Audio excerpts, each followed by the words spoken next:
السلام علیکم دوستو آپ کو اپنے چینل القرآن الحکیم ترجمہ کنز الایمان میں خوش آمدید کہتا ہوں۔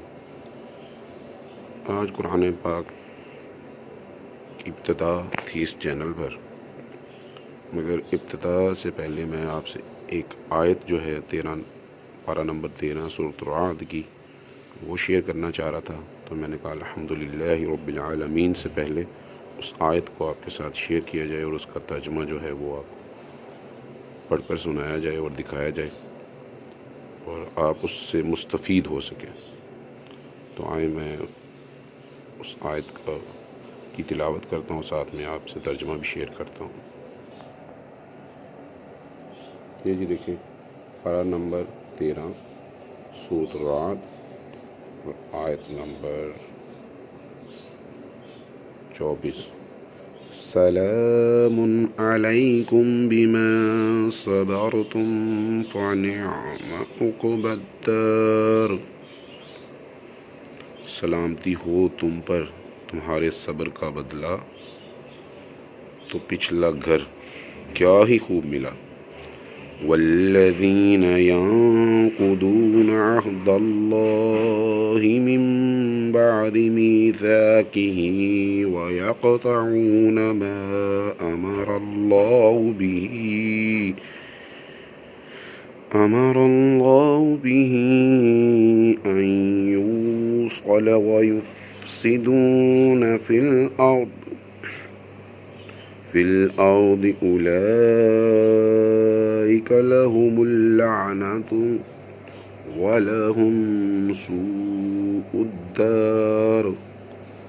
اللہ یبسط الرزق لمن یشاء ویقدر وفرحوا بالحیاة الدنیا وما الحیاة الدنیا فی الآخرة الا متاع۔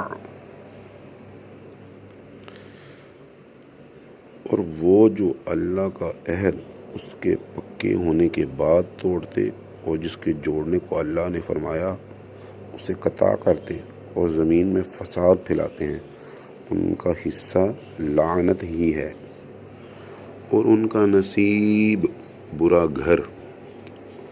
اللہ عز و جل جس کے لیے چاہے رزق کشادہ اور تنگ کرتا ہے، اور کافر دنیا کی زندگی پر اترا گئے، وہ دنیا کی زندگی آخرت کے مقابل نہیں مگر کچھ دن برت لینا۔ آپ کو اس آیت کا ترجمہ بخوبی سمجھ آ گیا ہوگا۔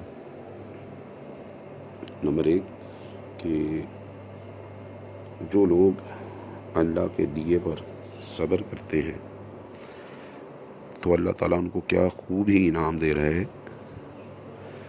کہ سلامتی ہو تم پر کہ تم نے صبر کیا اور میں نے تمہیں اس کے بدلے میں جنت دی، یعنی پچھلا گھر جو ہے۔ اور وہ جو اللہ تعالیٰ سے عہد کرتے ہیں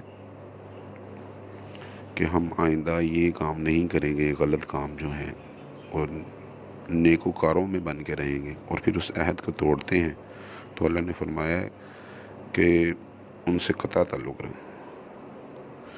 اور وہی لوگ جو زمین میں فساد بھی پھیلاتے ہیں، اللہ تعالیٰ ان پر لعنت فرماتا ہے،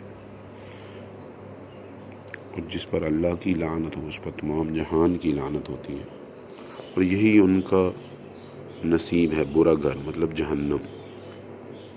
اور ساتھ ہی اللہ تعالیٰ فرما رہا ہے کہ میں جسے چاہوں اس کا رزق زیادہ فرما دیتا ہوں اور جسے چاہوں اس کا رزق تنگ کر دیتا ہوں۔ اور کافر تو دنیا کی اسی زندگی میں لگے ہوئے ہیں، انہیں تو پتہ ہی نہیں ہے کہ آخرت ہے۔